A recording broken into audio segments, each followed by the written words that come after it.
Alright, so a lot of people have been asking me, like, hey, that's a nice 240. Where did you get it? How did you come by it? And how much you paid for it? So I think in this video, I'm going to talk about how I found it, about really how I acquired it. So all started out with my neighbor. He worked at JPL, and he's retired now. He's quite an old fella. And well, he's kind of OCD, so he likes to maintain all his cars very nice and clean, and he hasn't driven this car in a while. But in fact, I bought a previous car from him, kind of in the same condition, very mint, and I'll toss a picture up right now. Okay, so I bought this car, I think in 2017, and it was, again, in very mint condition. And well, I actually sold it in 2018 to some Germans. But yeah, so that's pretty much the history of this car, and that's me working on the car. It had a lot of like road stuff trapped under, so yeah. So enough about this. I could cover in another video. Back to the 240. Alright, so I bought this car in February of 2020, I think. Yeah. So I knew my neighbor actually had this car long time ago, back before I was even gonna buy a Miata. I actually almost bought this car. So originally I wanted a Miata, but I couldn't see it within like kind of my budget or time range because I was still a high school student. I wasn't really working. So all I was watching at the time was like Adam LZ's videos, and I saw his kind of cream 240, and I haven't seen this 240 actually prior to 2019, but back in 2017, all I could envision was like, hey, a 240, maybe it's like Animal Z's, stripped interior, cream, and everything. But as I matured, I kind of grew to like the OE look, and that's what this car came with. Completely OEM, mint condition. It still had the big single clutch fan and the single cam KA motor, as you see here. It came with stock suspension, but I think it blew out. So here I bought some Godspeeds. Thank you to Godspeed for hooking it up. They gave me an insanely good deal. And yeah, I still have the OE wheels with the hubcaps on it, and it is truly beautiful, just as it's stock. The interior is still completely mint OEM. I love the stock radio. It doesn't actually work, but I think that's because of the antenna. And the dash also has no cracks, and it's just completely OEM. Nothing has really been replaced interior wise, I don't believe. Everything is still very original, very well maintained, as it was kept in its garage the whole life.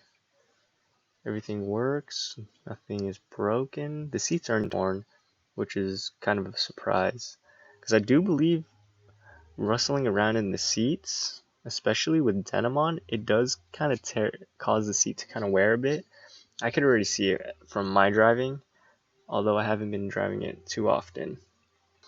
In fact, it still only has about 76,000 miles.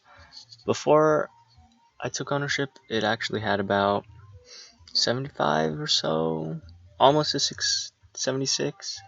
So I did put a couple hundred miles on it, which is unfortunate, but the car is meant to be driven, so I do appreciate that. But everything is still in fairly good condition, if not mint. A lot of people have been telling me like, hey, that's a museum quality car, but I don't know, I can't really see it, even though I do know this is extremely clean. But I don't know, maybe it's just because I own it, but it is insanely clean, and I do plan on keeping it OEM and kind of not really taking anything out or adding anything on, besides maybe like a very JDM OE 180 Type X rear end, but I'm not too sure about that, because I really do want to keep this thing completely stock, like as it came. So my neighbor actually included these two books, 2 manuals, and this kind of little booklet, pamphlet that came with a lot of 240s at the time, because my buddy also has one, which I think is kind of very nice because it kind of gives it that retro touch. It gives it that very OE, very clean kind of museum style kind of touch to it because it comes with everything. It shows the history of the car. It shows kind of, I guess, a mature ownership. Because if it was a kid, like personally, I would kind of keep these cool little knickknacks, uh, but with my time with the car, I kind of believe that it should stay with the car because it's kind of part of the package. So yeah, that's the nice part, and I was quite surprised with how clean the trunk actually was.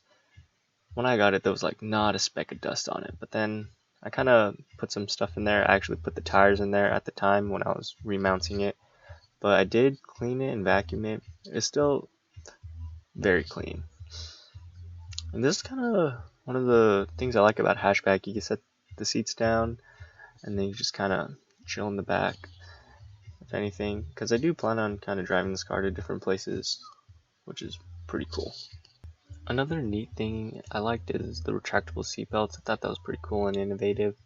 But now I'm just going to leave you with the sound clip of the car.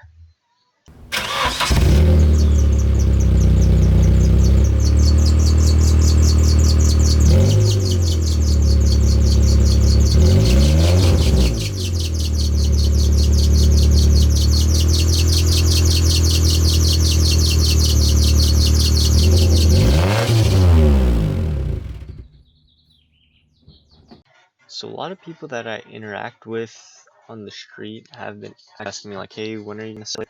And if you do, can you sell it to me? Let me know. But I do plan on selling it on Bring a Trailer, but I'm not sure if I will be selling it anytime soon. People have been telling me like, hey, you could probably get 16 grand for it.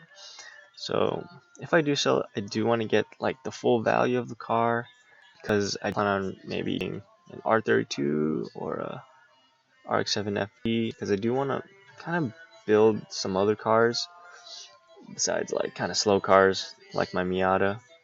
So if I do put it up for sale, I'll let you guys know on my Blue Miata page, or if you have any questions, please just let me know or DM me, or if you see me on the street, just say what's up. Thank you.